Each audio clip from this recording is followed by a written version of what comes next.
Hello everyone, আজকে আমি special এই মেকআপ লুকটি শেয়ার করব। সো প্রথমেই আমি স্কিন প্রেপ করে সেই গ্ল্যামার গ্রিপ প্রাইমারটি অ্যাপ্লাই করে নিচ্ছি। দেন আইব্রোটি ড্র করে আমি সরাসরি আই মেকআপে চলে যাচ্ছি। আইলিডে কনসিলার লাগিয়ে তা সুন্দর করে একটি ব্রাশের সাহায্যে ব্লেন্ড করে নেব। একটি লাইট পিচি ব্রাউন কালারের শেড আমি আমার আইলিডে ব্যবহার করে নিচ্ছি। এরপর একটি চকলেট ব্রাউন কালারের শেড আইলিডের আউটার কর্নার থেকে মিডল পর্যন্ত অ্যাপ্লাই করে নেব। এটাকে এনহ্যান্স করতে আমি একটি ডার্ক ব্রাউন কালারের শেড আমার আউটার কর্নারে ইউজ করে নিলাম। আইলিডের মাঝখানে আমি একটি গোল্ডেন কালারের শিমার ব্যবহার করে নিচ্ছি এবং ইনার কর্নারে আমি শ্যাম্পেন কালারের শিমার ব্যবহার করে নেব। আইলাইনার, মাস্কারা এবং আইল্যাশ পরে আপাতত আমার আই লুকটি কমপ্লিট করলাম। ফাউন্ডেশন হিসাবে আমি আজকে ওয়েট অ্যান্ড ওয়াইল্ডের ফটো ফোকাস ম্যাট ফাউন্ডেশনটি ইউজ করেছি।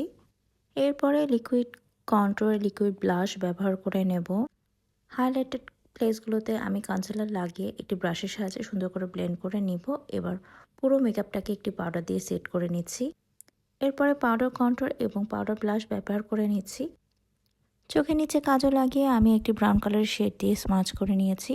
হাইলাইটার অ্যাপ্লাই করার পরে আমি লিপসে চলে যাচ্ছি। লিপসে প্রথমে আমি একটি ব্রাউন কালারের লিপ লাইনার দিয়ে লিপটি ড্র করে নিয়ে এরপর লিপ শেডটি অ্যাপ্লাই করে নেব। সো এই হলো ফাইনাল লুক। কেমন হয়েছে মেকআপ লুকটা অবশ্যই কমেন্টে জানাতে ভুলবেন না। ভালো লাগলে অবশ্যই বেশি বেশি করে শেয়ার করে দেবেন। Thanks for watching. বাই।